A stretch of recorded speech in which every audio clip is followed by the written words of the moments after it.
and she lives for me. Says she lives for me, ovation. Who motivation? She comes round and she goes down on me, and I make you smile like a drug for you. Do ever what you wanna do, coming over you. Keep on smiling what we go through. One stop to the rhythm that divides you, and I speak to you like the chorus to the verse. Drop another line like a coda with the curse. Coming like a freak show, take the stage. We give them the games they play. She say, I want something else to get me through this semi-time kind of life. Baby, baby, I want something else. I'm not listening when you say goodbye.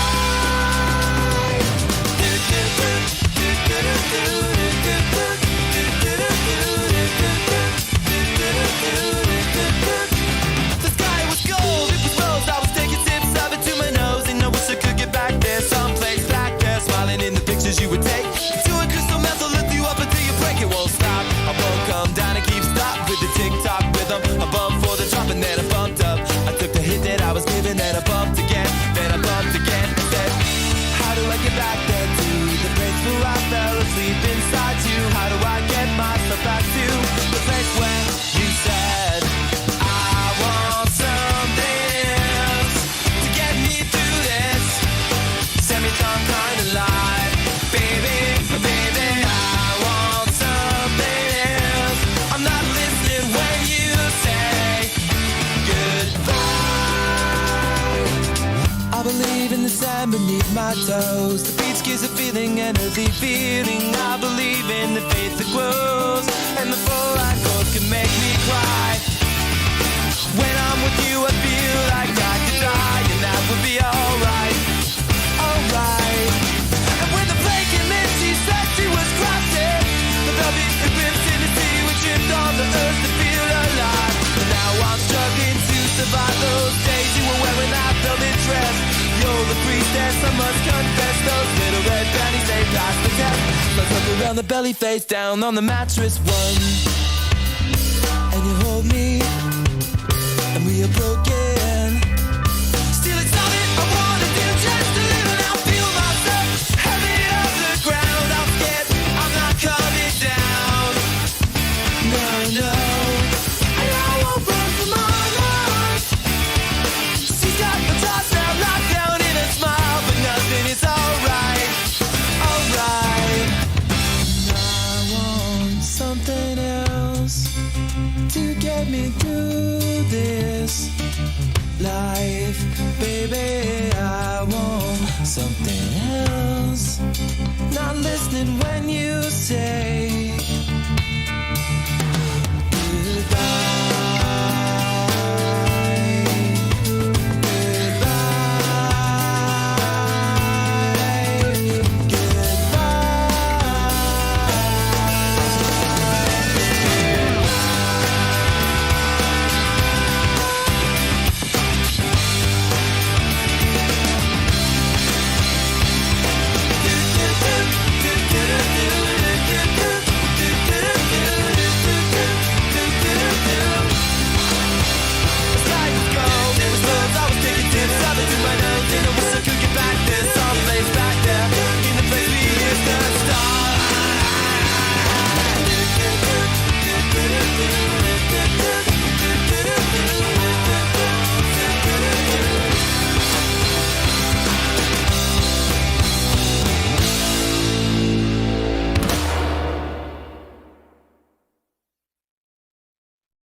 Show starts in 3 short minutes. She said it's cold outside and she hands me my raincoat.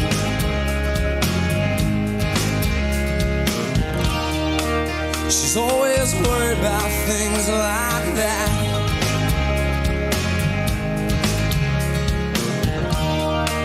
Well, she said it's all gonna end and it might as well be my fault. And she only sleeps when it's raining, and she screams and her voice is strange. She says, baby, it's 3 a.m., I must be lonely. She says, baby, well, I can't help but be scared of it all sometimes. And the rain's gonna wash away, I believe it.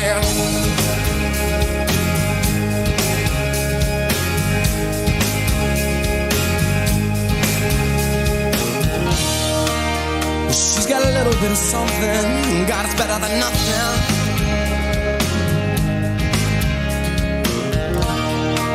And in a color portrait, well, she believes that she's got it all.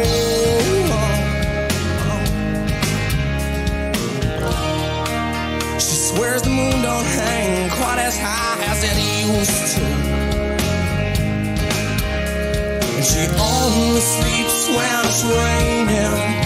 And she screams, and her voice is strange. And she says, baby, when it's 3 a.m., I must be lonely. Yeah, when she says, baby, yeah, well, I can't help but be scared of it all sometimes. And the rain's gonna wash away, I believe. Yes.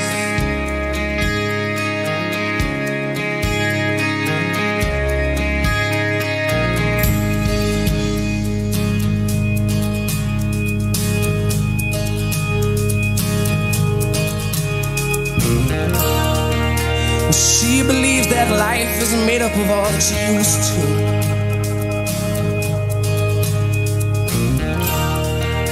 And the clock on the wall has been stuck at 3 for days and days. She thinks that happiness is a map that sits on her doorway. But outside, it stopped raining.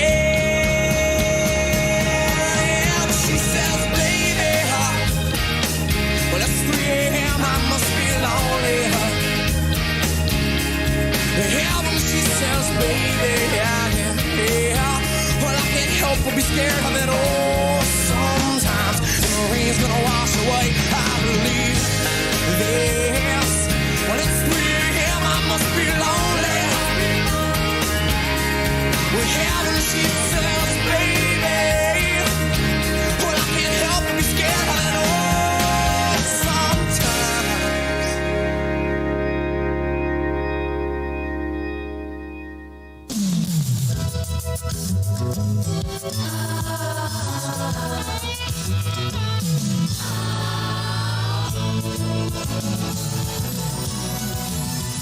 Whatever happened to predictability? The milkman, the paperboy, evening TV. Did I get delivered here? Somebody tell me, please. This whole world's confusing me. Clouds as mean as you've ever seen. Ain't a bird knows your tune. Then a little voice inside you whispers, don't sell your dreams so soon. Everywhere you look, everywhere it's a heart, a hand to hold on to. Everywhere you look, everywhere it's a place, somebody who needs you. Everywhere you look, when you're lost out there and you're all alone, life is waiting to carry you home. Everywhere you look, everywhere you look, you're outside out.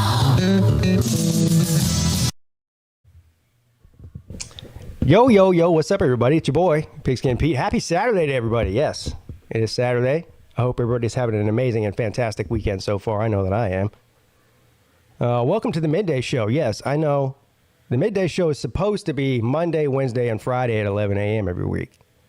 But I was unable to do the Midday Show yesterday at 11 a.m., so I figured I'd come on here on Saturday and do a makeup show. So I know nobody's expecting the show, but we'll see who comes in here. I'm going to do what I normally do on the Midday Show. The Midday Show is a show about You know, the Lunch Money Show is a show about nothing. The Midday Show is a show about anything. It could be about football. It could be about anything. But what I typically do is read the news for a few minutes and then bring people on to StreamYard. The StreamYard link is in the description of the video. I also posted it in the chat there as well. Yes, it is 3 p.m. Yes, I know. When I woke up this morning, my stomach hurt from laughing so much on that stream last night, the call-in show last night. The call-in show last night was amazing and fantastic. And for anybody who was there, if you weren't there, you might want to go back and watch it again. It's worth watching, I promise. Anyway, before we get to the news, let's see who's in the chat. Kevron Harris, Billy Carter says hello. Paxton only won $6 last night. Powerball tonight. Yeah, when I was at the gas station yesterday, I noticed an exorbitant amount of people buying lottery tickets. Is the jackpot like really high or something? Every time the jackpot gets high on the Mega Millions or the Powerball, it pisses me off.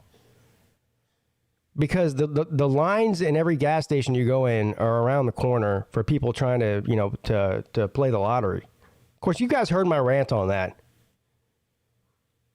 The lottery thing.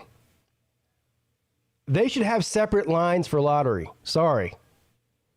Like if you're just going in there to buy a soda or whatever, a coffee, and you have to wait in line for 20 minutes because everybody's playing lottery, there's something wrong with that. It gets on my nerves big time. But anyway, I hope you win, bro. Good luck, I guess. Jay Shipes is here. What's up, Jay? Mrs. Pete's in the house. Jay says, good stream last night. I fell asleep, but listened this morning. Yeah, you were in there for most of it, I think. Pete Digits is here.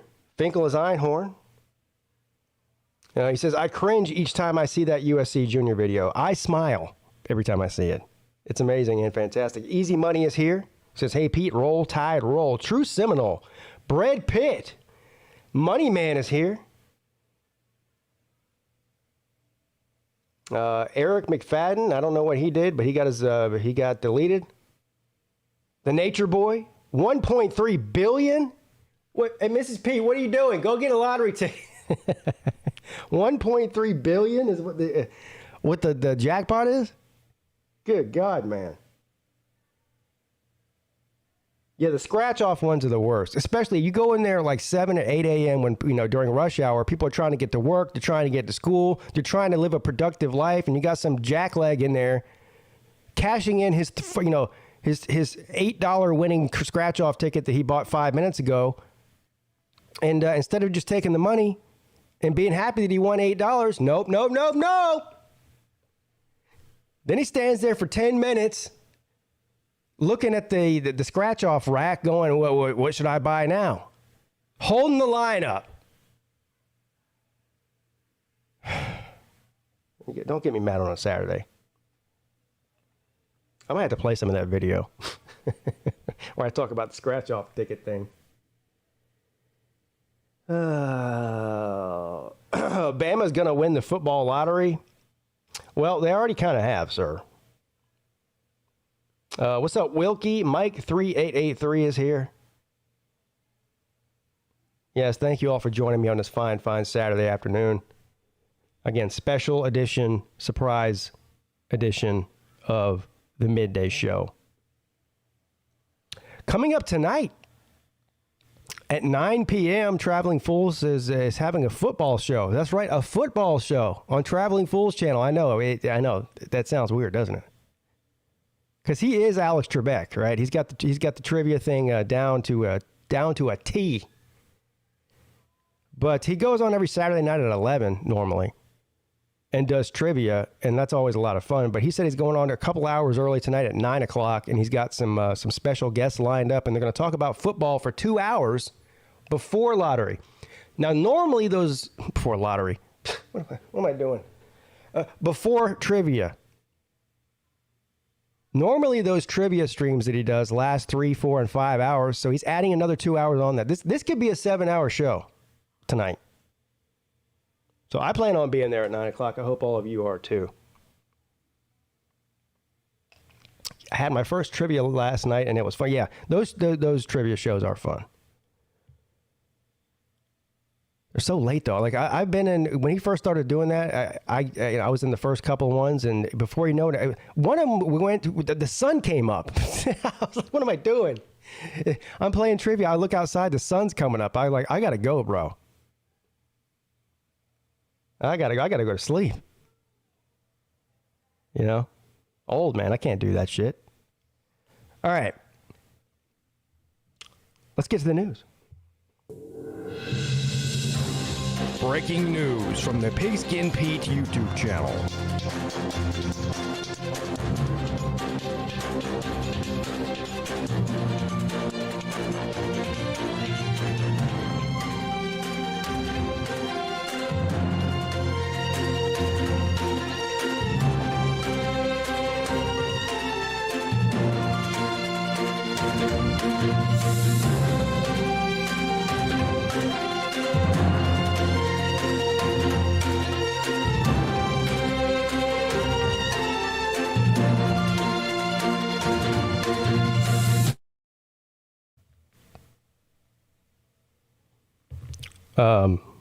I don't know what's going on here. Screen's frozen. Let's try that again, shall we?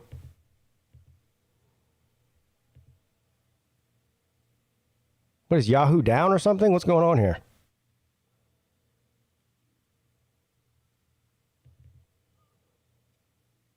Well, it looks as if Yahoo is experiencing technical difficulties.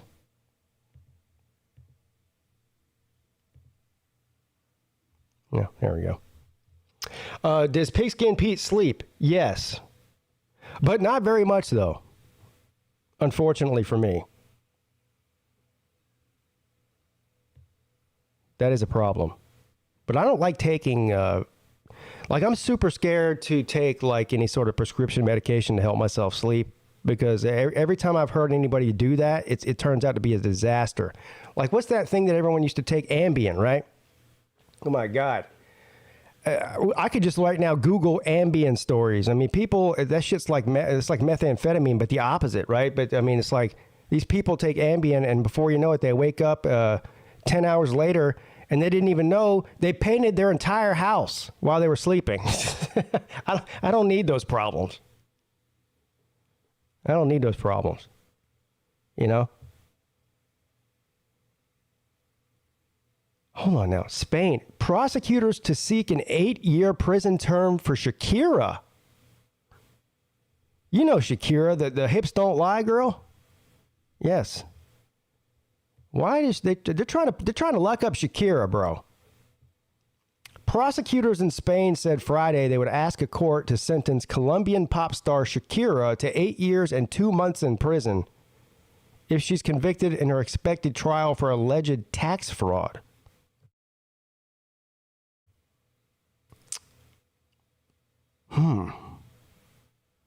Shakira, whose full name is Shakira Isabel Mabarak Ripoll, is charged with failing to pay the Spanish government 14.5 million euros or $15 million in taxes between 2012 and 2014. The prosecutors said that they would also seek a fine of 24 million euros. The indictment details 6 charges against Shakira. The singer this week rejected the settlement deal. Excuse me, I got the hiccups. The settlement deal offered by prosecutors, opting to go to trial instead. A trial date has not been set. Well, here's the question I have, and it might be answered later in this article. I don't know, but the first thing my mind goes to is she's not from Spain. I mean, I'm sure she probably has a house there or something. I don't know what the extradition laws are in Colombia, but I just would not go back to Spain for the rest of my life. I'd just say, you know what, Spain is dead to me. And unless they extradite me, then, well, you know, You go fuck you can yourself. go fuck yourself. Yeah, Spain. You can go fuck yourself, Spain. I mean. Yeah, you can go fuck yourself.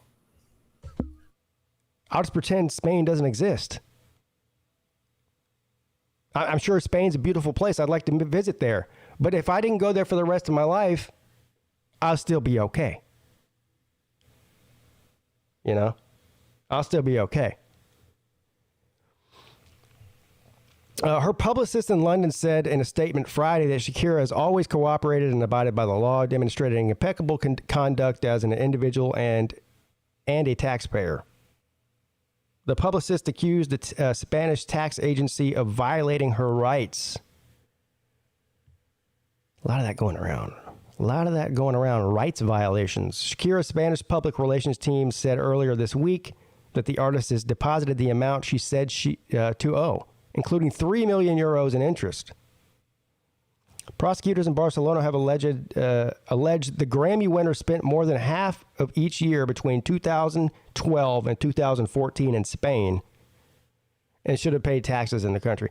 So this is what it's all about. So she has clearly a home there or something. I don't know if she has a home, if she owns a home there, if she's renting. I don't know what the deal is.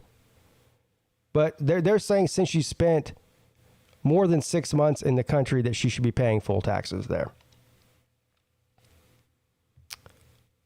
Shakira recently ended a 11-year-long relationship with FC Barcelona star Gerard Piqué.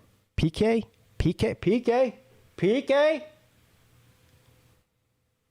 With whom she has 2 children. The family used to live in Barcelona. Okay, so she did live there. Well, don't mess around with the tax man. What's the Spanish version of Uncle Sam? Tío Samuel? Tío Samuel.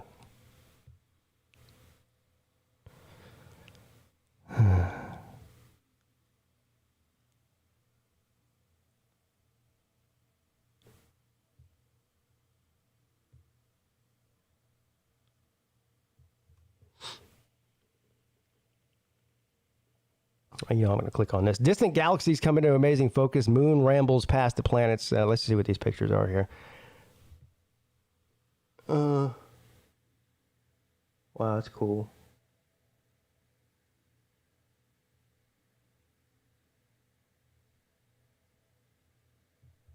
See here.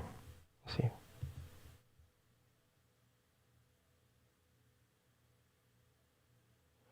Something's up with Yahoo today. First of all, here we go.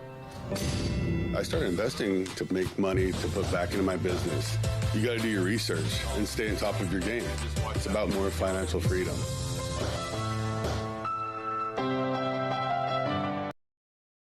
First of all, Jay, you're saying you're happy you don't know who Shakira is? That's disappointing. I'll look through hundreds of pieces sometimes, and there's only one that grabs my attention. Oh, it's so perfect! I'm starting to lose my patience. I mean, I don't mind ads, believe me. I mean, I run ads on my videos too, my uploaded videos. But I mean, this is like borderline ridiculous here. You gotta wait for an hour to watch a 15-second video. I mean, come on.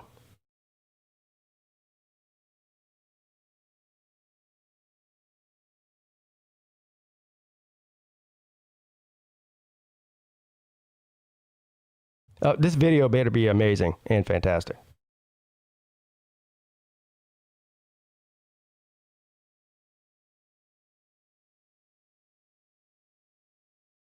Oh, Jesus Christ. Forget about it. Forget about it.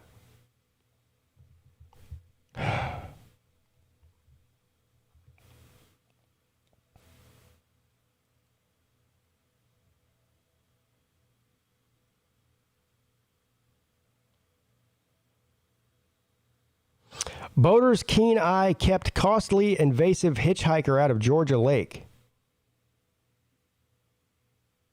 Hold on now. This new flying car could hit the market in weeks after getting FAA approval. I'm calling bullshit on that. That is bullshit! That is bullshit! You guys remember like 20 years ago? Well, I'm gonna say 20. Let's say 30 years ago. Everyone thought by like 2005 we'd have flying cars. You know? Wrong. No flying cars. But here they go. The new flying car could hit the market in the weeks after getting FAA approval. The Ferrari red flying car. Shit, what the hell? The Ferrari red flying car could soon become... Who's writing these articles? A friggin' 9-year-old? A Ferrari red flying car could soon become... What the fuck is going on here? Every commuter's dream come true. It would fly over miles of gridlock to work, land, and then drive a mile or two to their parking spaces. I swear whoever wrote this article deserves to be fired and slapped before they get fired. Samson Air's Switchblade, which has been 14 years in the making, is now ready for its next series of tests. Previously, we reported the Oregon-built vehicle was gearing up for road tests. On July 15th, the Federal Aviation Administration determined it was safe for flight, so the flying car could be a weeks away from going to market. This is bullshit. This is a lie. This is a lie. You can't even fly a drone, bro, around here without getting some sort of approval. It was going to be cars flying over my house now? No, there's not. This is a lie. I don't believe it. The innovative vehicle was designed to offer all the amenities of a luxury car. Look at this thing here. Including its hybrid electric drive system for smooth journey through the air. When it lands, the wings fold into the sides of the car. Testing on the Switchblade has been accelerating over the past year in anticipation of the FAA hurdles. The crew took off their I'm doing R&D and they put on their I'm flight test crew hats. And I think that really set the tone for everything after. Sam Boosfield, CEO of Samson Sky and an inventor of the Switchblade, told The Hill. We're in a different game now, bro. That's what he said. We're in a different game now. The Switchblade, which holds up to 2 people, can reach a maximum altitude of 16,000 feet. With the crew, so here's my question. I'm assuming you have to have a pilot's license to fly this car, or drive this car, or fly it, or whatever. Right? I mean, you can't just go to the DMV and take a flying car road test, or air test, or whatever the hell they're going to call it. The height is low enough for the pilot and the passenger to enjoy the view. The wings allow the aircraft to move from the ground to the air with seamless transition. Let me tell you something. Anybody who buys this car as it first comes out is an idiot. It's like whenever the first selfless driving car Teslas came out and people are crashing into shit, you know? You got to let them work this stuff out, bro. You can't just go buying flying cars as soon as they hit the market and expecting everything to work great. I mean, the wings allow the aircraft to move from the ground to the air with seamless transition. Sounds great to me. It sounds like a sales pitch, though. What if the wings don't work the way they're supposed to? Then what? Then whoever the poor jerk off that bought the first one, you know, he dies, and everyone goes, "Oh, it's terrible, he died." And then the car company goes, "Oh yeah, we're still working that out, though." We're still getting it worked out, bro. One thing that still has customers guessing is how people insure the vehicles since insurance for flying cars hasn't been created. People like, oh, dude, you bugger. Hey, Geico. Yeah. This is Pete. I know I insure two family vehicles through you. I was wondering how much it would cost to add a flying car to my policy. Would you be using this for work or for leisure, sir? I don't know. It's a flying car, ma'am. I don't know what I'm using it for. I'm flying a fucking car. Okay, sir. Yes, your new insurance rate will be $9,000 a month. Bowiesfield says that owners will most likely have to purchase both car and aircraft insurance for full protection against damages.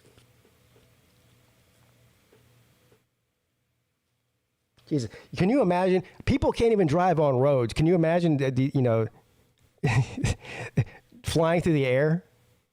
People be crashing into shit, crashing into buildings, crashing into other flying cars, crashing into whatever's up there. What are those aircraft towers with the lights on them for the plane? They'll be crashing into all kinds of shit.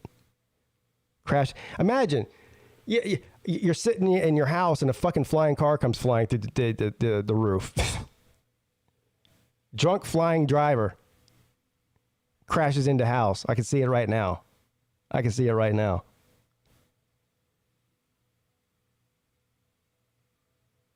Other flying cars are also preparing to take flight. Klein Vision's Air car was certified by the air transport authorities in Slovakia,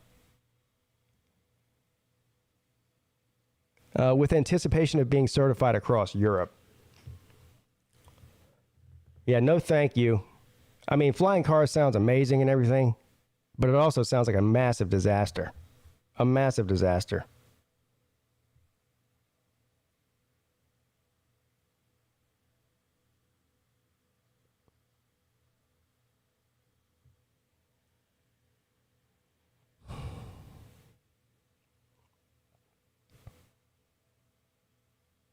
A 23-ton Chinese booster rocket to crash land on Earth uncontrolled. Oh, that's good news. Yeah, we don't have enough problems. Yeah, flying cars. Now we got rocket boosters just crashing into Earth and indiscriminately. They have no idea what's going to happen. They can't control it. Where's it going to go? Where's it going to crash at?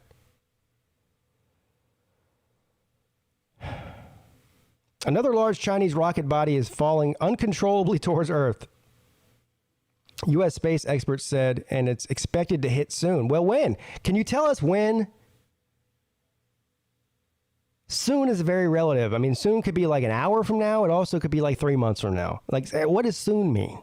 I need to know when this thing's going to fall so I can go outside and look and make sure it's not going to fall on me. I mean, you could tell me the exact moment a comet is going to come into my skies, but you can't tell me when this fucking Chinese rocket's going to be there?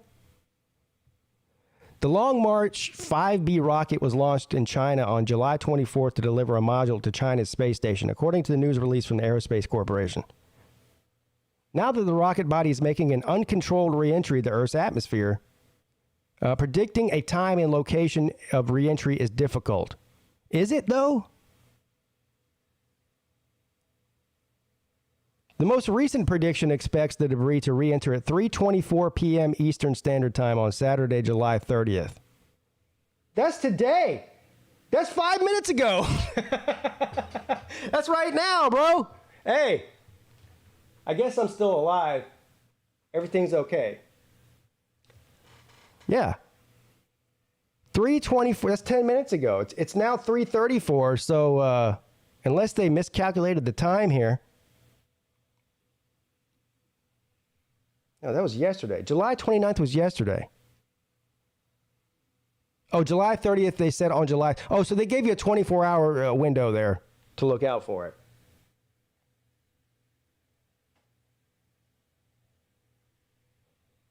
I mean, it's a good thing the Earth is 70% water. I mean, hopefully it'll land in an ocean somewhere. And, not on top of somebody's house. That damn thing was made in China. What do you expect, right?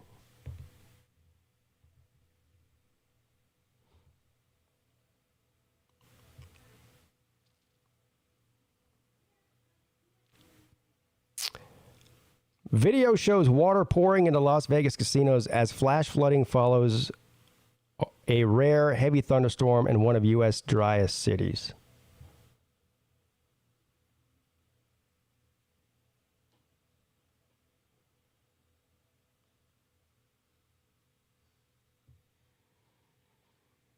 Dinosaur footprints from more than 100 million years ago were accidentally discovered by a customer eating in a restaurant in China. Huh?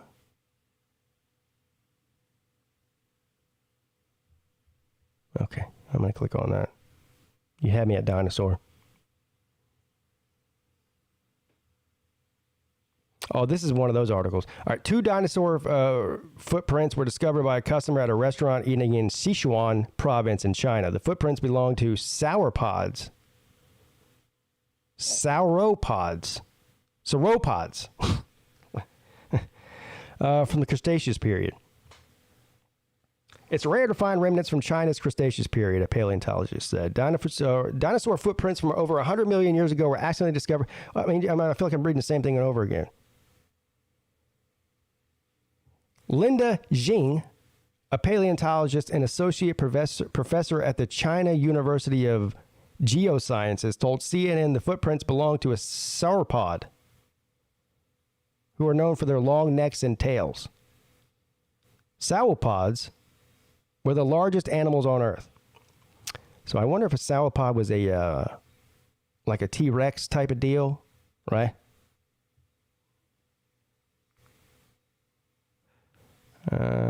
These tracks are not rare in China, but they are very rare found in restaurants in downtown Xing.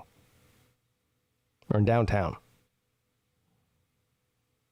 Most of the time, the ground of this city is either vegetation or cement. Estimated to be 26 feet long, blah, blah, blah. Okay, they found some old dinosaur prints. I mean, slow news day on Yahoo.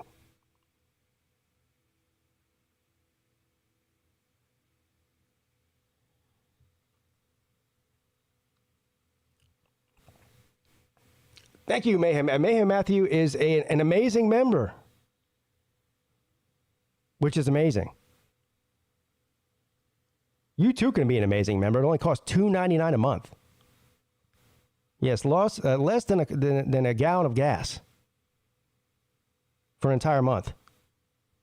And with that, you'll get exclusive private game streams during the football season and more.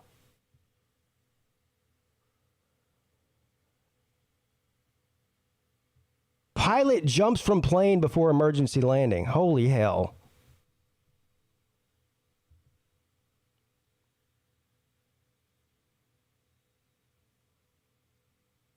Invasive frog and snake species cost world economy $16 billion. What does this have to do with the plane? Where's the plane at? The plane! Look, hey, look. Here's the article. Right here. Here's the article. Authorities are searching for a North Carolina pilot who jumped from a plane before it made an emergency landing. That's the article. That's the article.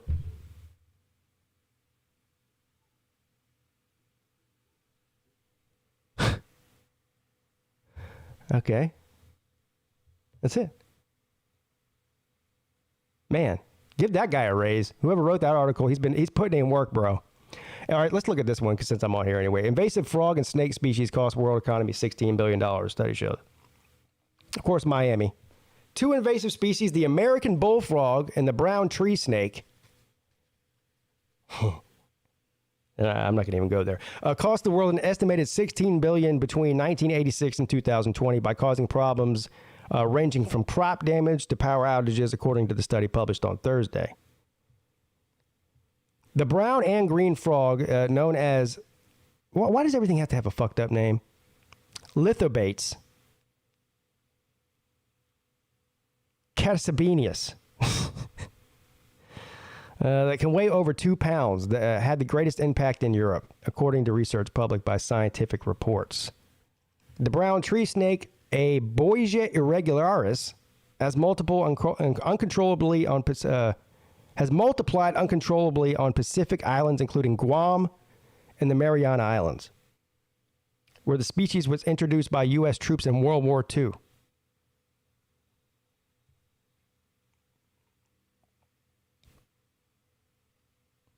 Yeah, I never. Why do people? What possesses humans throughout time to just take animals from one continent where they're native to and bring them somewhere else? This is the problem. This is why you can't. I mean, the Everglades is screwed right now with all these pythons and whatever else. That people bought from on the black market and brought in their home and then they released it. into the wild. Now there's no mammals left in the Everglades because all the snakes have eaten everything.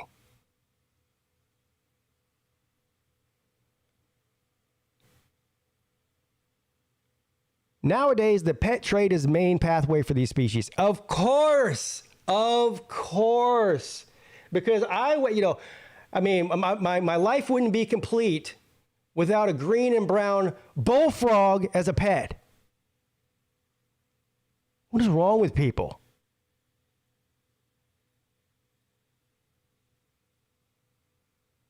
Especially now that everyone wants to get the most exotic snake. No, not everyone. Idiots. Stop saying everyone. I'm part of everyone, and I don't want one. I do not want one. We propose continuously updating the blacklist of forbidden species for trade. Yeah, because that's going to stop them. That's going to stop them.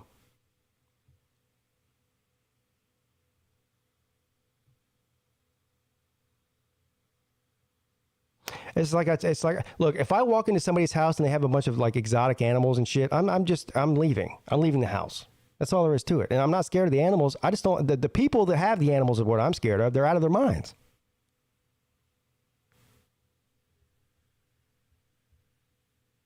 Ever heard of a dog, a cat, a hamster? You know, things that won't kill you?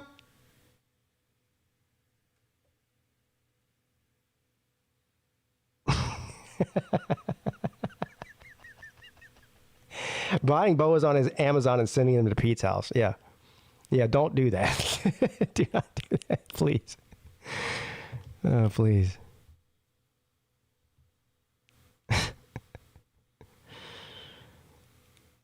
See, now, this is unfortunate that this is an ad. Think you know football? Try to 15:30 on the quiz. But it's an ad, so there's really no quiz there. I would love to take that quiz, though. Show how much I don't know about football. Believe me, everyone tells me that every day. California court okays death penalty in 80s sex slave murders. Look at this guy.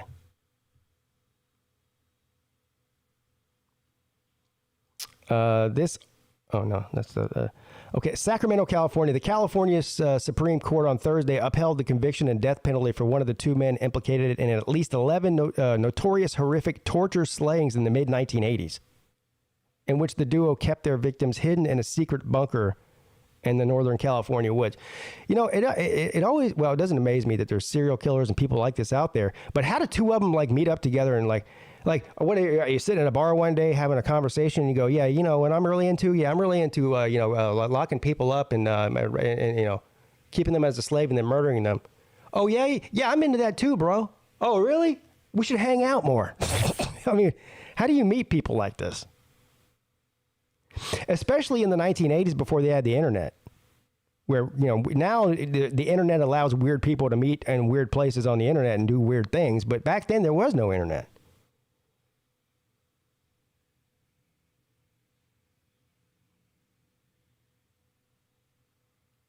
Uh, 37 years later, authorities are still trying to identify the remains of some of their victims. Charles Ng, now 61, was convicted in 1999 of killing 6 men, 3 women, and 2 baby boys. Jesus, this guy's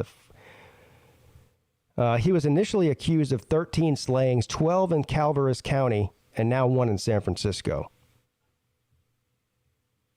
He and his criminal partner, Leonard Lake, just the fact that guy's name is Leonard Lake, I wouldn't have trusted him from the get-go. I'm just going to go ahead and say that right now. Committed a series of kidnappings in which they engaged in bondage and sadism, ending in murder. They were initially suspected of killing up to 25 people. This is one of those stories that has been passed down through time in this community, said Calvaris County Lieutenant Greg Stark, whose father worked for the department at the time of the slayings. There's been wild estimates and there's been conservative estimates. And honestly, I don't know anyone, I don't think anyone will ever know, due to how they were disposing of the bodies. So they think they killed about 25 people, but they don't really know. There might be more that they, you know, that went unnoticed or unfound or whatever the case is. NG and Lake had their victims in a remote 2.5-acre Sierra Nevada fenced compound about 150 miles east of San Francisco. And it included a bunker with 3 rooms, 2 of them behind a hidden doorway. One hidden locked room was furnished like a cell with a bed covered with a foam pad, a plastic bucket, and a roll of toilet paper. Lake killed himself with a cyanide capsule after police arrested him for shoplifting in San Francisco in 1985 and were questioning him before any bodies were found. Damn, so this guy, he got arrested. They started asking him about, missing people, and this guy just went ahead and ate a cyanide pill and said, I'm checking out, bro.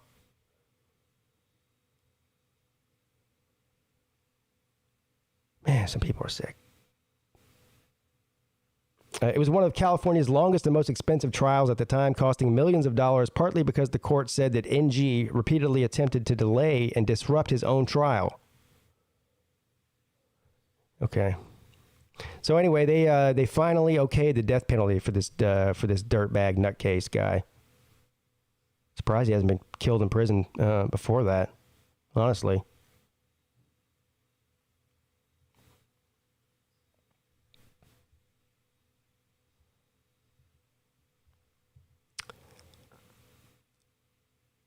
I'm trying to stay as far away from these war video news stories, Ukraine and Russia, because I don't even know what's true on there.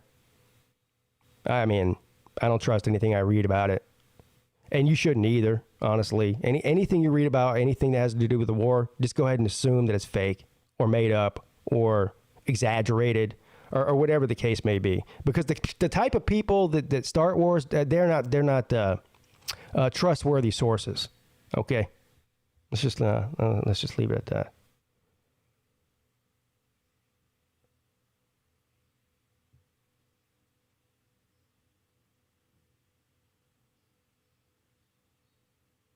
Pastor robbed of $1 million in jewelry, sued for allegedly robbing congregant.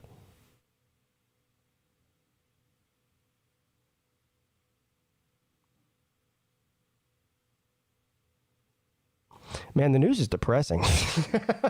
Shit, man. The news is depressing. I don't know why I subject myself to this every midday show. I like the more, I like the ones about space, but even the ones about animals piss me off because it always involves some idiot.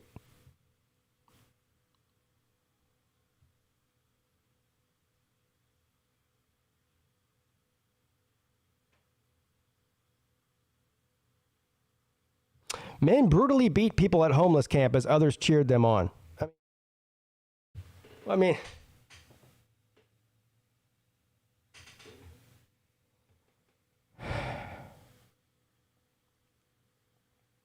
eye-popping fossil fish found in cattle field. Okay, now this sounds okay. Look at that. Now that's cool. That's cool. Imagine you find that on your property, this fossilized fish head here. I mean, that thing's, in order for it to be fossilized like that, it's got to be up many millions of years old, right? So we know that. So how much do you think something like that is worth if you're going to sell it to a collector or some sort of museum or whatever? Maybe it tells us. Maybe it tells us the worth of this thing. I'm curious about that. A ferocious-looking fossil fish has been unearthed from a remarkable new Jurassic dig site outside of Stroud. And I'm not going to even try to pronounce that place. The creature, a tuna-like predator called whatever that is beautifully preserved in 3 dimensions. With its big teeth and eyes, it gives an impression it's about to launch an attack. Well, that's the cool thing about that thing is it looks as if it's about to eat something or bite something, but clearly that's how it died. Maybe that was the last look on his face before the asteroid hit the Earth. It's going, ah! There's an asteroid! Ah! and then, of course, that's the impression you get. It's a real surprise because when you find fossils, most of the time they've been pressed flat through pressure over time. But when we prepared this one to reveal its bones bit by bit, it was amazing because we suddenly realized its skull was uncrushed.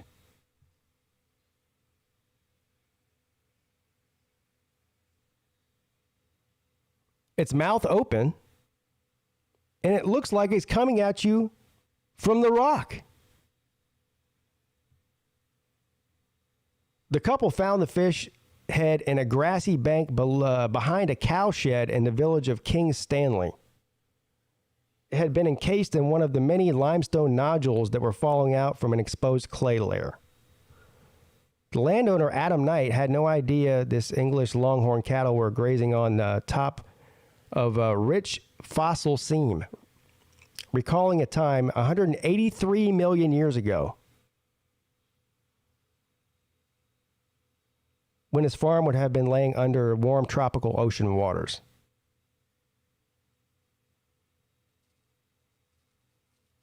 I just want to know how much this thing's worth, honestly. I mean, it's cool and everything, but like, I mean, is it worth $20 or $20 million? I mean, that's what I want to know. I put that sucker on eBay and see what I can get for, let's start a bidding war here, bro. Let's start a bidding war for this fossilized fish head. See what I can get for it.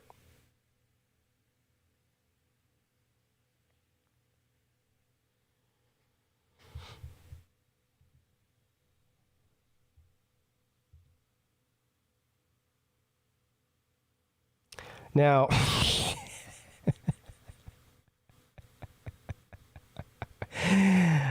I can't. If you're a mouth breather, you need to read this. That is bullshit! That is bullshit! Oh, God. If you're a mouth breather, you need to read this.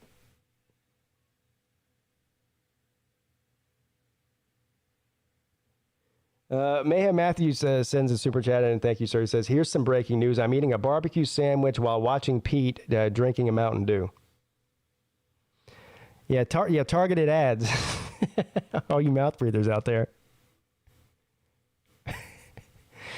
Maserati joyride turns into a 45-minute police chase. This 100% has to have happened in California. 100%. Every police chase that you see on TV happens in California. Most, 9 times out of 10 it's in LA. If not, it's in some other city in California. These days we hear about stolen cars being chased through the streets by police after a recent and typically forceful, illegitimate transfer of ownership. These vehicles vary significantly in their specifications, but one particular car stands out among the crowd of typical victims. You guessed it, the Dodge Charger.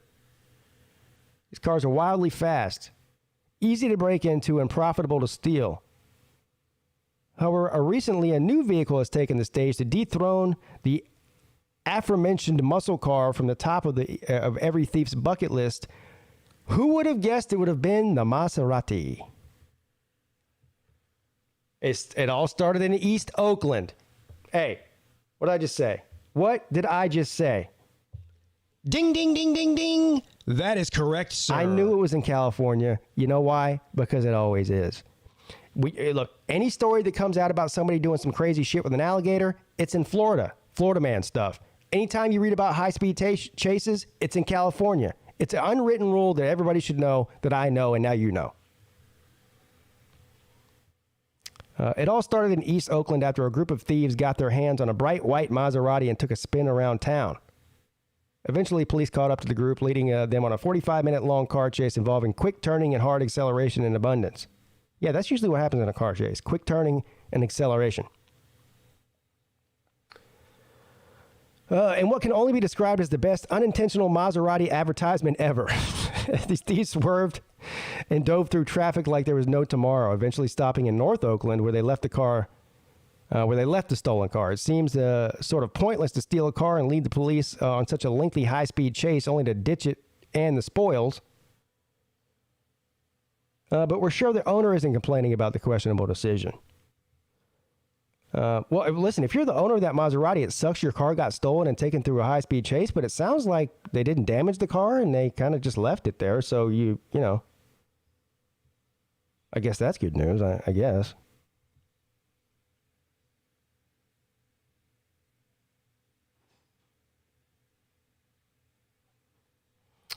After getting out of the car, the group rushed to a minivan. Apparently, the van had been parked there before the incident by the driver who disembarked the van upon meeting up with others.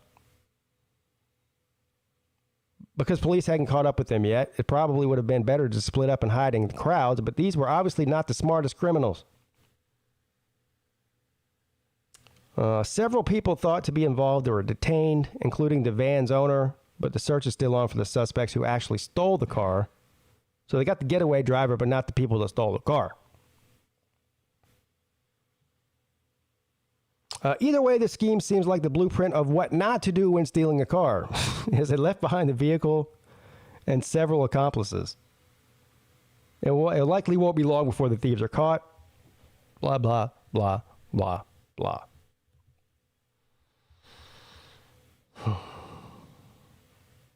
Deere and Company mower. Well, I guess that's Deere and Company. Deere and Co. Mower production to move from Iowa to Mexico. Yeah, that's good news. That's great news. Yep.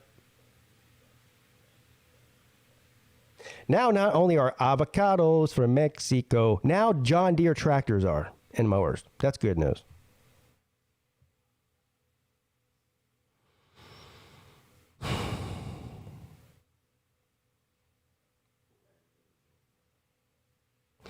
He was swerving on his scooter at Walmart in Florida. This is a Florida man story, so everyone buckle up.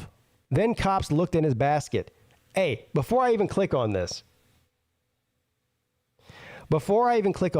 so a man is on one of those, scooters that you get at Walmart if you're either handicapped or just, too fat to walk, which is most of the time.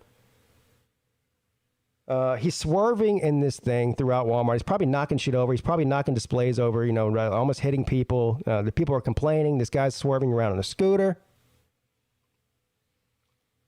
So the cops go in there and they find the guy and they say, "Hey, buddy, what are you doing?" And they look in his basket. What's in the basket? What do you guys think's in the basket? Do we have any guesses about what's in the basket? I have a couple of guesses. Condoms. No, I doubt that. I doubt that's in the basket. I'm going to go ahead and say some sort of open container of alcohol, like he went to the beer section and the wine section and just started opening and drinking it while he was riding around. That's what I'm going to say. Natty Light, a Team Fool's trophy, a Team Fool's loss, George's stash.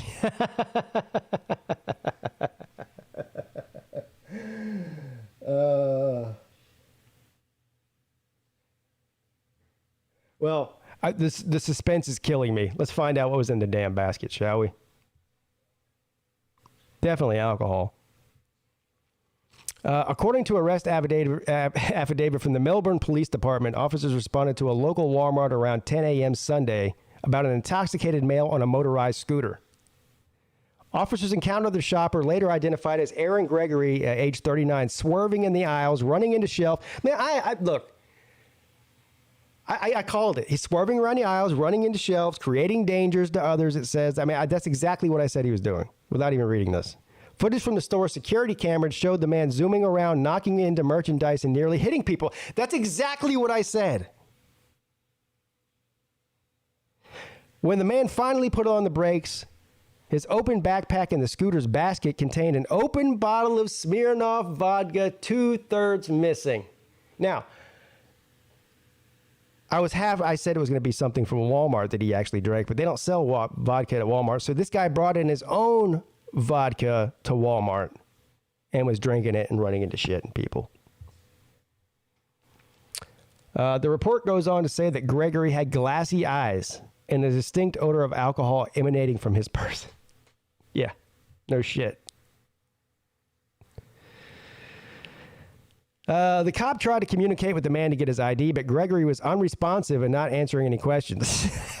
It sounds like this story could be about me if I was, a crazy Florida man driving drunk around a Walmart.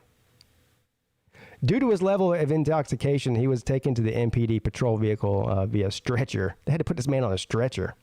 barely able to stand, refused field sobriety test. The shopper was placed under arrest and charged with DUI. Damn. You ain't got a DUI at a Walmart, bro.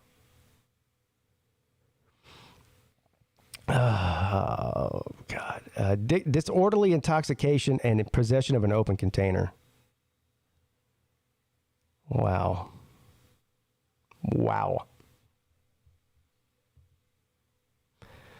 Wow. What's up, Luke? How you doing, buddy? Oh, that was the wrong one. What's up? Is this the correct Luke? Yes. Okay, good. What's up? Yeah, you were on there twice for some reason. Yeah, I'm in a hotel right now, so the internet might be wild. What are you at a hotel for? It's a family vacation, but we're in between activities right now. You were on vacation last week. What is this, a month-long vacation you're on? What's going on here, bro?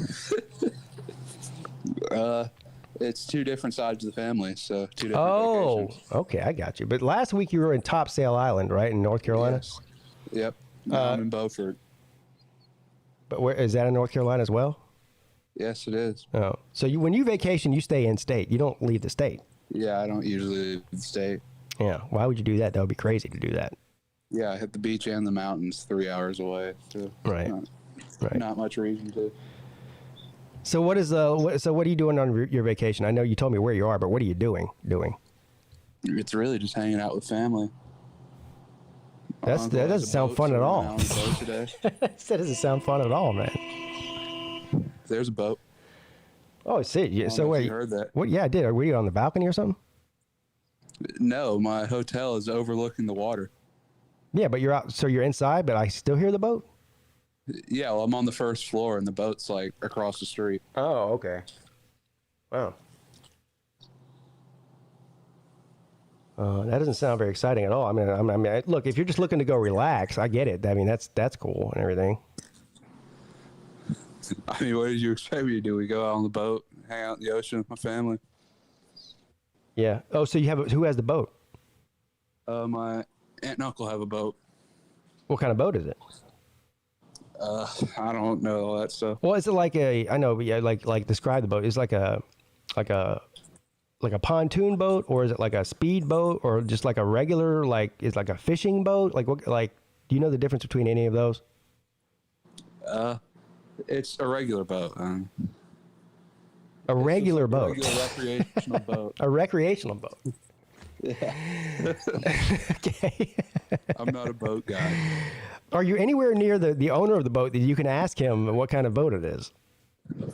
No, I'm not. Oh, okay.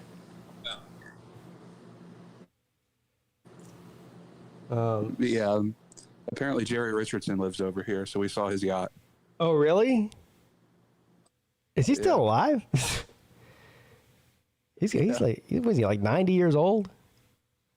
He's old. He's pretty old. Yeah, he's really old. I mean, I know whenever he, had to sell the Panthers, he was like he was in his mid 80s at least. And that was whatever it was, 4 or 5 years ago.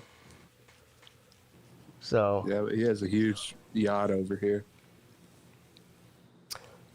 Yeah, how did Jerry Richardson make his money? Because he was an NFL player. I think at the time that he owned the Panthers, he was the only former NFL player that owned a team. I think. Am I wrong about that? No clue how he made his money. He must have. You know what I think he did? I think he made his money in real estate or something like that, because it's very rare for a former professional football player to become a billionaire. And maybe it was through the stock market or something like that. I don't know. Yeah, maybe that's a lot of money through That's a lot of money for real estate. Yeah, but when at the time that he bought the Panthers, of course it was an expansion team, but it was super cheap. Let me look up how much he paid for the Panthers. It was nothing compared to what they're worth now, or it's nothing compared to what he sold it for either. I don't know what that was. I imagine it had to be at least $400 or $500 million though. No, it was. I think it was more than that. Yeah, I don't know. Let's find out. But let's see. When did the Panthers start? 1998? Well, no, 1995 was their first season. Okay. And that was when they played in at Clemson Stadium in Death Valley for that first season while they were building Bank of America the Stadium. Carolina Panthers, not the North Carolina Panthers. Yeah, their whole what's it called? The slogan is 2 states, 1 team. And actually, I don't know if they could have survived in the Charlotte market, especially in the beginning, because half of the season ticket holders came from the state of South Carolina. And I think that still might be the case now. Anyway, Jerry Richardson, Price, or Panthers.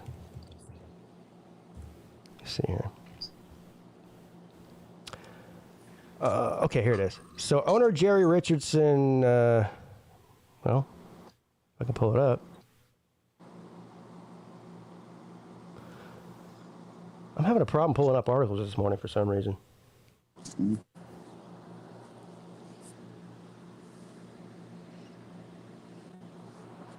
This is weird. Well, I guess, oh, here it is. Carolina Panthers owner Jerry Richardson, 81 selling team. So this article is from 2017. Anyway, it doesn't matter. So what he sold the team for. So he's now, well, that's 2017, 5 years ago. So he's 86 years old now. Amid allegations of workplace misconduct, blah blah. We know that whole story. So he sold the team for. This is all about the bullshit, allegations against him. Oh, okay. Oh, this is talking about P. Diddy. Just tell me how much he bought the damn team for. All right, Forbes placed the value of the Panthers at $2.3 billion in September. Richardson and investors paid $206 million for the team in 1993. So you're right. Wow. $206 million, and he sold it for $2.3 billion. Talk about a come up. Yeah, that's profit. And that's not even counting the amount of money that he made during those, 20-something years that he owned the team. He owned the Panthers. Yeah. So, God, he's got to be worth over $10 billion. I mean, I don't know how much he's worth, but it's got to be a lot. Yeah, it's probably a lot. Yeah. $206 million, rather. That's what he paid for it. I mean, geez, that's crazy. I wonder how much the Shad Khan paid for the Jaguars, because they came in the league at the same time. I wonder how much they paid for the Texans. See how much the price went up in 7 years. The Texans.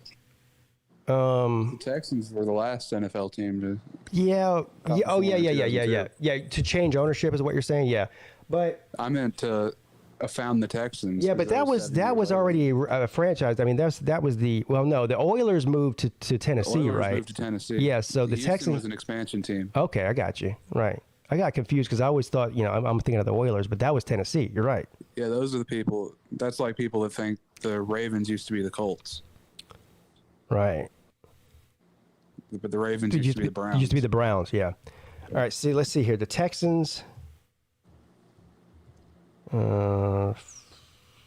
franchise. Who used to own the Texans? McNair? Yeah. McNair was a former South Carolina. He's a South Carolina alum, a Gamecock. Yeah, that must be why he was racist. Probably. Yeah. Good point. Texas franchise value or price. Let's see. Price. For some reason, I thought that his kids got controlled after he died, right? Like his daughter, I think. Or his son. She's selling it or sold it. Yeah, I don't know. Let's find out. I know he died. That was a few years ago. Want to buy? Here's one article. Want to buy the Texans? Here's how much you need. that was from last year. Yeah, and the Broncos are for sale right now too. We need to put a group together. Oh, that'll be worth a lot. So the team value right now is $3.7 billion. That's as of August of 2021. The Texans are worth a lot more. The owner is Janice McNair, so that's his daughter. That's his daughter. Yeah. Yeah. Year purchased 1999 is when they purchased the team and started the team. And they paid $600 million to buy it. That's $400 million in 7 years. Yeah. That's about right. Yep. And so $600 million. How much it would cost to buy into the NFL right now? Well, in the multi-billions, right? So I think that I mean, the most recent one we saw was the Panthers, right? And that was over $2 billion. Yeah. 2 point whatever it said, 2.3 billion. Are for sale right now. So they'll get close to $4 billion for that franchise, I would imagine. It's worth a lot more than the Panthers is. A historic franchise. Yeah, it's worth a lot more than the Panthers is, and obviously Denver's a huge city compared to Charlotte.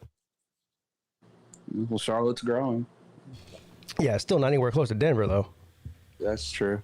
Yeah. So there you go, folks. If you want to buy a franchise, well, the best thing you can do if you want to buy a franchise is wait for another expansion team and get it on the cheap. Other than that, you're going to pay anywhere between $2 and $5 billion, it seems. I think wait for the Packers to sell stakes in the franchise because they're publicly owned. Yeah, owned by the citizens of Green Bay. Any guy Bay. could technically be an owner of the Packers. Yeah. And I don't think it's that expensive. I think it's like $100. That's kind of bullshit though, because you know, if you live in Green Bay and you pay taxes, you're a part owner or whatever. However they do that there, but they don't really have any decision making going on. It's not like, or maybe they do. Like a board. Yeah, but who's on the board? I have no clue. Like the guy down the street that's changing tires at the local tire place is not on the board. Yeah, I'm guessing it's the people that pay the most. Yeah, right. Exactly. Yeah, exactly. But anyway.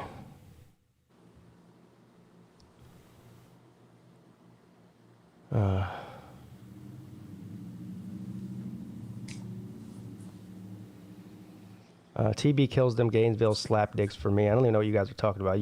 The chat has a life of its own, I swear.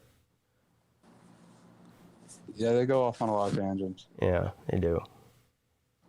Well, anyway, how excited are you about the football season coming up? Because I'm super excited, actually. You know, I told the story when we were at in Athens last weekend for the softball game. We went out to eat on Sunday morning before we came back home, and we went out to eat with Sea Dog and Traveling Fools and Colby. Anyway, Sea Dog was there. He's like, man, I'm not even looking forward to the season. You know, I felt bad for him. But I mean, I've gone through what Sea Dog's going through. I was still looking forward to football season. Right. That's what I said. I said, well, how about, I said, you got to find like something to look forward to, like maybe even root against your own team for the greater good so that they gets fired.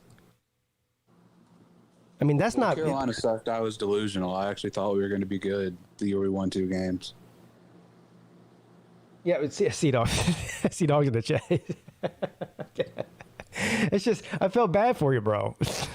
I'm telling you, man.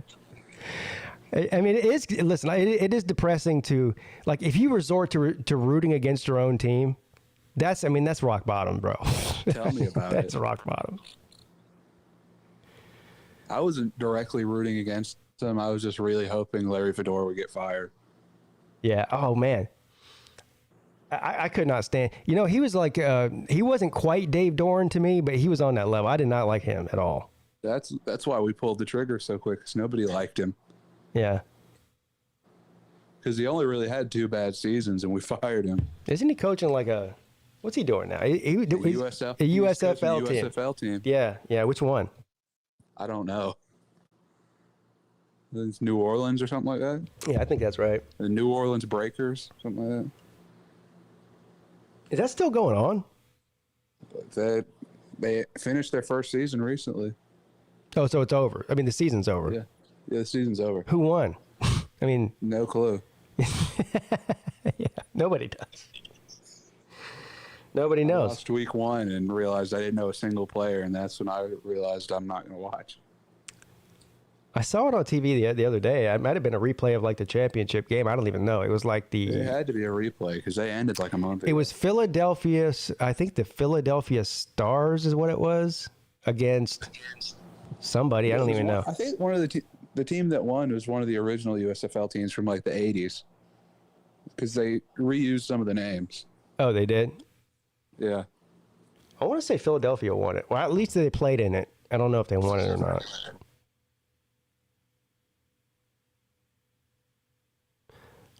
Is Luke Walker ready to lose to NC State? We might have lost Luke.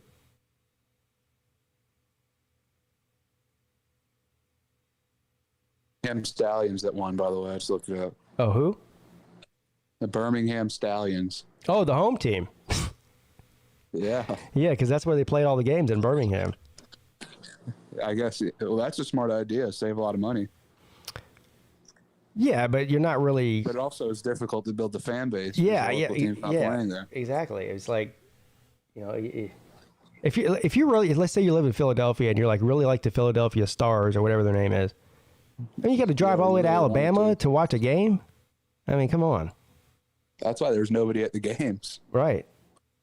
I think it was like $10 for a ticket, and you could stay because they had like 3 and 4 games a day there. And you could just buy a ticket and hang out there all day and watch all the games. It's like a whole day event. For someone that loves football.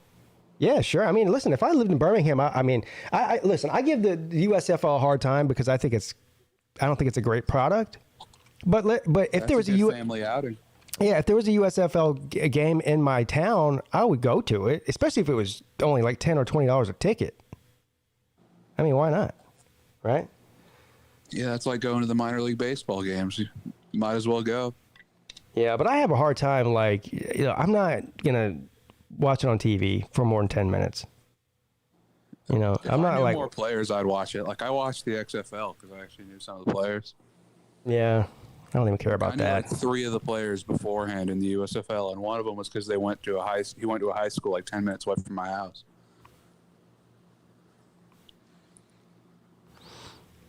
Oh man, can you see the private chat? I mean, what is going on in here? Oh yeah, Jesus man. Mad tea sipper. Yeah, these people tried to get me last night too. With the old, they got me on Wednesday night. Where they call and wait on the line, or not call, but whatever. Join the StreamYard. They wait there for an hour and a half. As soon as I bring them on, they just start yelling the N-word.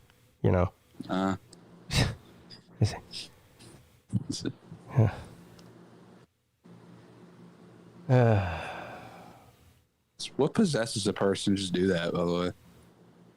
Well, it's got to be, some like 12-year-old who has nothing better to do, whose parents aren't watching them. They have terrible parenting, and they have access to the internet, and that's the result of it.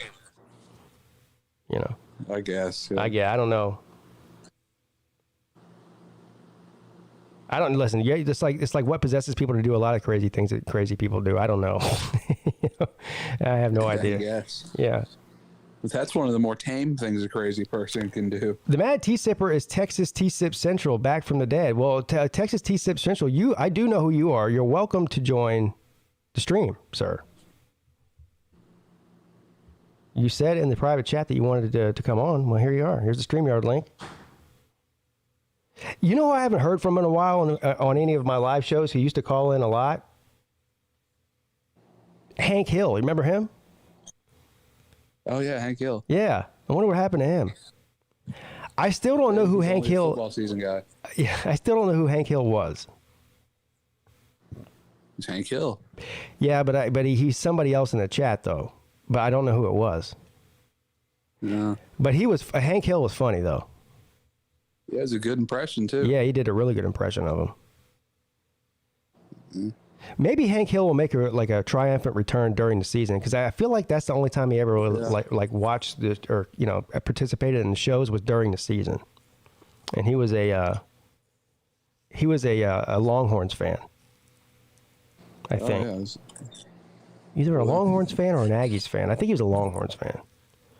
If he's a Longhorns fan, I'm surprised he's not here in the off season. That's when Texas thrives. Yeah, yeah, that's a good point. That's a good point.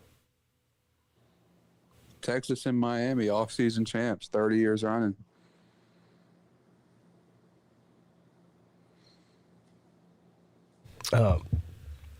Last night, were you in the show last night? I can't remember. Yeah. Okay. Yeah. Yeah, we spent a lot of time talking about not talking about the talking season. It was great. It's the talking season is really over, but it's also at the same time at its peak right now. It's at its peak. The talking season goes from January to August. Well, that is true. Well, August is on Monday. Yeah. So I think talking season is over. To me, talking season is from the moment the national championship game ends until right now. That the 4 weeks leading up to it, you've had however many months, 6 months to talk your shit. Like, talking season's over for me, bro. I mean, spot the ball. Yeah, at this point, it kind of feels like that. Has Clemson started fall camp, by the way? No. Because Carolina started yesterday. I feel like they start this week. I'm not exactly sure what day, though. Yeah, we have a week 0 game, so I guess we started early. Yeah. Okay, listen, we have the Mad Tea Sipper in the back room. Hello, sir. Hey, what's going on? Can you hear me? Yes, I can. Hey, what's up, man? Yeah, I came back. I'm resurrected from the dead. Yes. New name, same shitty team. Yes. So here I am.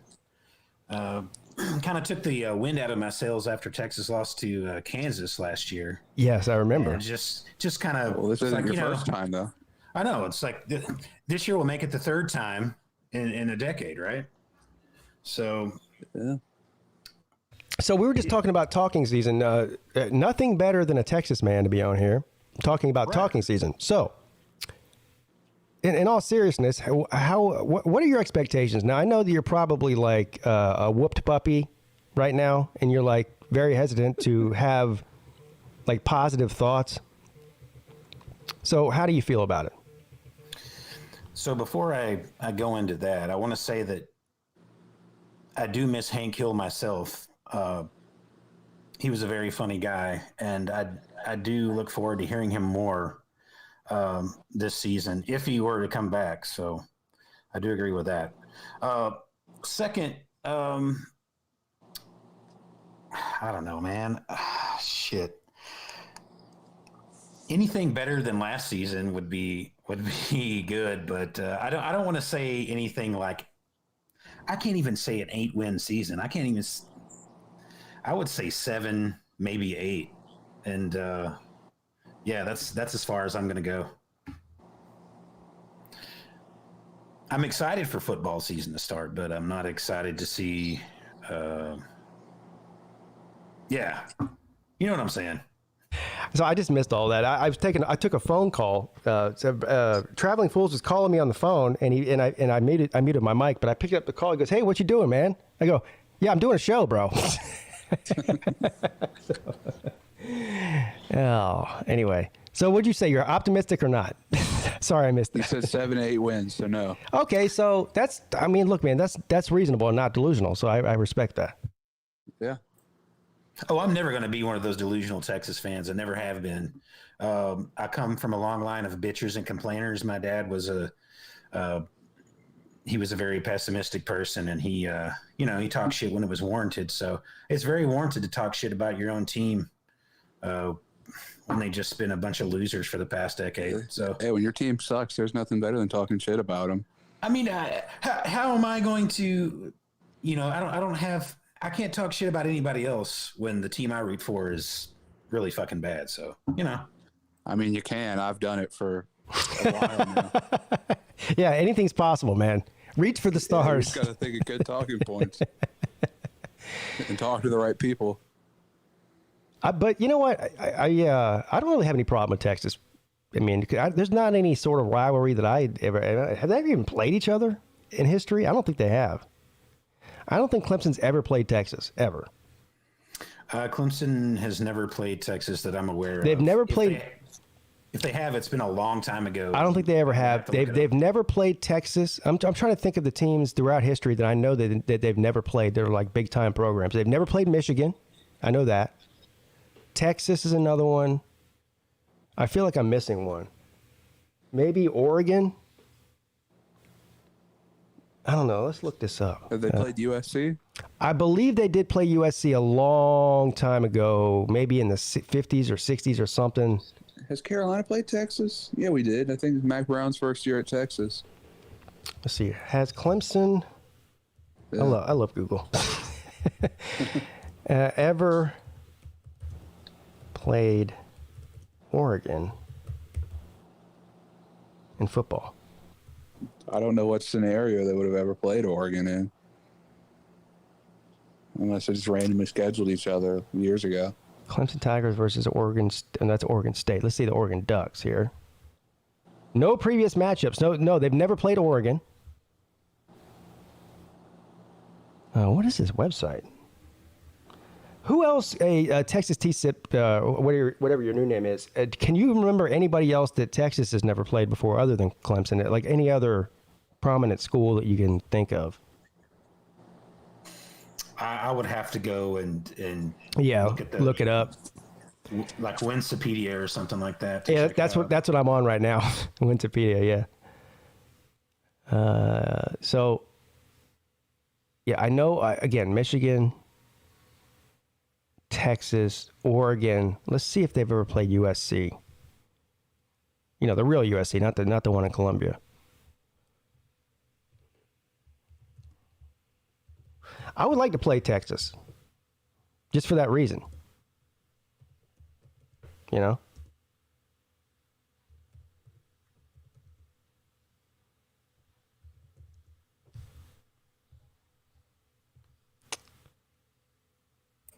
So you can see here on head-to-head records as far as like conferences go, ACC, the American Big 12, who all the teams have played. Clemson Tigers versus USC Trojans football series history. Oh, they played once in 1966. I told you, I was pretty close. I said 50s or 60s. And Southern Cal won. So Clemson right now has a losing streak of one game throughout history to the Trojans. It was 30-0. Yep. I like this website, Wikipedia. This is full of good information here. What is... Yes, I'm loving the chat here. Clemson versus Florida. What is that? Texas once played Wake Forest in 1973 and beat them 41-0. I suck at Florida. Carolina 7-2 against you.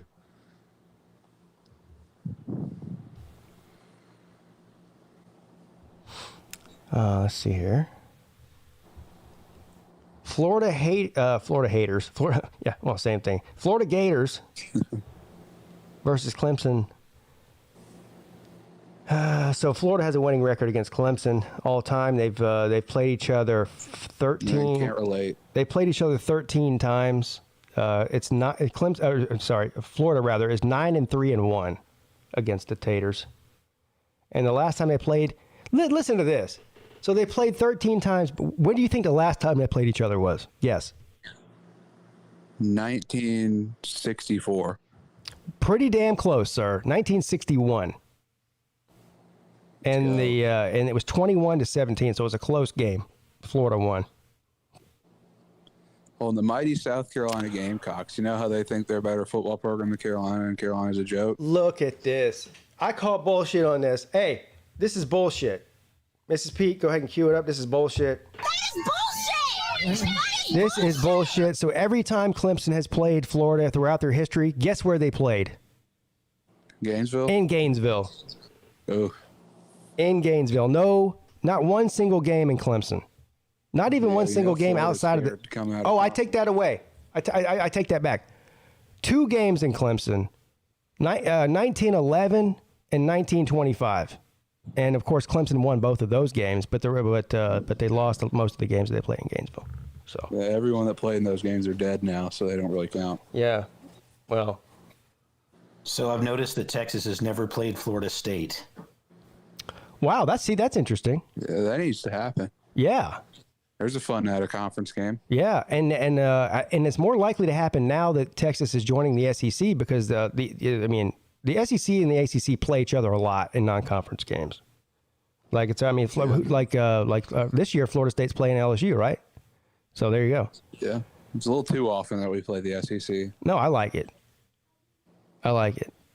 I do kind of like it. I wish they do in football like they do in basketball, where they have the conference challenges, where everyone plays a game against the other conference. So like they do the ACC Big Ten Challenge in basketball. They should do like the ACC SEC Challenge in football. I agree with you there, except for it's more difficult to do that in football than it is in basketball. It is, but it'd be cool. I like the fact that Clemson, and not only Clemson, but a lot of other ACC teams go out of their way to schedule non-con games against SEC teams. But it wouldn't hurt my feelings if they went out and played like a Big Ten teams. Imagine a regular season game between Clemson and Michigan, or Florida State and Ohio State, or something like that. I would like to see that. Yeah, Carolina started to do that more. We've scheduled a bunch of random teams. Yeah. Maybe we play TCU in a couple of years. Why can't we see Miami playing Ohio State in the foreseeable future? They have a history, those two schools. I don't think either team would want to do that. Why? Because they're scared. Yeah, I don't know if Ohio State's scared of Miami. Maybe. Well, they'd be scheduling Miami 10 years out. You don't know. Maybe Miami will be back by then. Yeah, well, let's make it happen sooner than that then. Let's make it happen, in 2025 or something. It doesn't have to be 10 years from now. They just make it that way. Yeah. There's always a solution to the problem, Luke. Always. Yeah. Hey, Pete, what do you think the mighty South Carolina Gamecocks record against the basketball school is in football? Well, I know they have a losing record in North Carolina in football. I know they have a history. I'll give you a hint. They're used to 55. They played 57 games against each other. Yeah, so that's a lot. Yeah, so they played annually for a long, long time, right? Yeah. I'm going to say 55. I'm going to say it's 55 that a team won or lost. There are two ties. Yeah. Okay. Well, let's do the 55. Yeah. Forget the ties. I'm going to say 40-15. What, South Carolina over North Carolina? No, North Carolina 40-15 over South Carolina. It's 20-35. South Carolina's 20-35 against the. I was pretty close. School. Yeah. I was pretty close. I was only 5 games off each way. Not bad for some horrible basketball school that has no brand, according to South Carolina fans. Well, South Carolina's a dumpster fire of a program, and always has been. That's just a fact. Mayhem Matthew, thank you for the super chat, says Georgia 43-18 all time, 2-0 in the last 7 years against Clemson. Go Dogs. Yeah. We know. Didn't want to add the 8th year. Yep. Speaking of Go Dogs, and this is a bit off topic, I've been out of it for a while. Mm-hmm. So is the Uncle Lou Chess Hall feud still going on? And is it something I need to check out? There have been some wild community posts, by the way. Oh, shit. To answer your question, I'll just go ahead and say yes. That's all I'm going to say, bro. That's all I'm going to say, bro. Chess Hall and his group of friends or whatever you want to call them, I don't know, associates, friends, whatever. They're grasping at straws for relevance, and they've been trying to drag me into the whole thing too, and I'm doing my best to stay out of it because I really don't have any interest in any of it, honestly. Just don't care. Right. It's good drama for me to keep up with, though. I've been out of it for a while. Like I said, I'll probably have to go and check out some videos or something. But to Paxton, to answer your question, where was I when Vince Young beat USC? I was on campus on Salado Street, and everybody went crazy, jumping on cars, breaking windows. Where was this at? This was in Austin. Oh yeah. So yeah, it was a great time. I'd like to come to Austin, man. I would. I've heard it's one of the coolest cities in the country. Yeah, it's no Chapel Hill, but it seems cool. Yeah, Chapel Hill. Yeah, right. Chapel Hill ranks high in college towns. Yeah, but, well, first of all, there's no comparison. Chapel Hill is a small college town. Austin, Texas is a decent-sized city with a giant university in it. Yeah. So, it's different. I wouldn't really call Chapel Hill small, but yeah. Well, what's the population of Chapel Hill compared to Austin? It's got to be, it's not even close. Compared to Austin, but it's not small. Right. You sure about that? One of the largest cities in America. Austin used to be cool. I wouldn't want to live there now, especially since I have a family and I have kids and I'm married now. I know where you're going with this. Yeah, you're going with the whole the demographic has changed, is what you're trying to say. Yeah. Yeah. Well, it's mostly California transplants now. I try to visit several. Yeah, I still have a lot of friends down there. I visit several times a year, and it's just not what it used to be. Of course, now I've gotten older, so it's right. that. But at the same time, I mean, when there's like a protest on every corner and shit going on, it's just people yelling at you for not wearing a mask and shit. I just was like, I'm out. There's no way I would. Is this? Is it still that way now, or is that you're talking about 2 years ago? It's died down a bit in the past couple of months, but it's still the same shit. I'm like, I'm not a political person. I'm kind of. No, I understand. If you're, are you from Austin originally, or? I'm from North Texas, but my brother was a musician. I was a musician, so I just I found myself down there. So I was there for a little over a decade. And I got you. It was cool back then, but it's just like everything now is just so, it's so political and just crazy, and I don't want to deal with that shit. Yeah, I got you. I understand. You see somewhere that you live and you love change, whether it's for better or for worse or whatever, you have your own opinion on it. I understand that. I mean, I've seen where I live change dramatically over my lifetime. But, I don't know. I think it's different than Austin. But. Austin's on a larger scale, I guess. Well, yeah, I mean, Charleston's not a big city compared to Austin at all, but the changes here in Charleston area are as big as any changes that have happened to any city in America over the past 20 years. I mean, it's like if you were to get in a time machine and go back 20 years, you wouldn't even recognize this place. You wouldn't recognize it at all. I feel like that's true about the whole country now. Probably. Some places more than others, though. The last time I went back to Austin, I went down my old street where I used to live, and there was a bunch of little tiny houses on campus, and I tried to find it, and I couldn't find it. I was like, am I going crazy? They tore it down and built a 20-story building for college kids, it's like an apartment building. It was kind of sad. I was like, man, I had so many memories, and just gone now. Yeah. The world is a-changing. And we're just along for the ride. Yeah. Anyway, guys, I'm going to get off of here. I didn't plan on doing the show today, but I'm going to go ahead and get off of here and rest up for tonight. Traveling full stream, 9 o'clock. Starting at 9 o'clock. I'll probably go to about 3 a.m. So take your, I don't know, what do you take to stay awake? Get your caffeine in. Yeah. Take your coffee.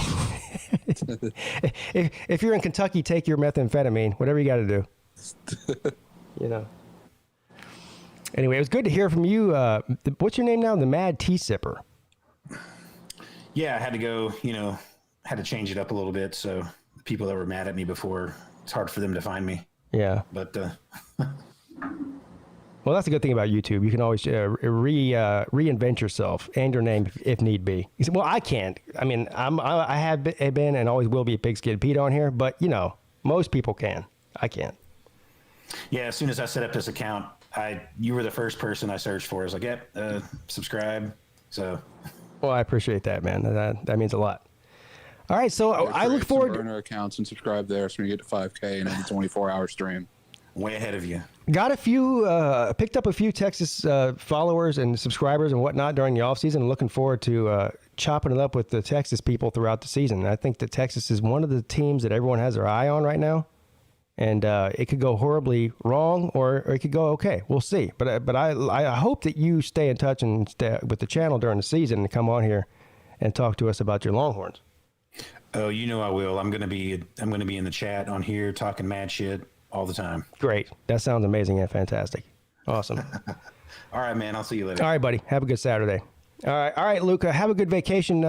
Even though it sounds extremely boring what you're doing, but I don't get why it's so boring. What yeah, I do you don't know. want I me to mean, do? I don't know. I'm just like, what are you doing? You're like, no, nothing.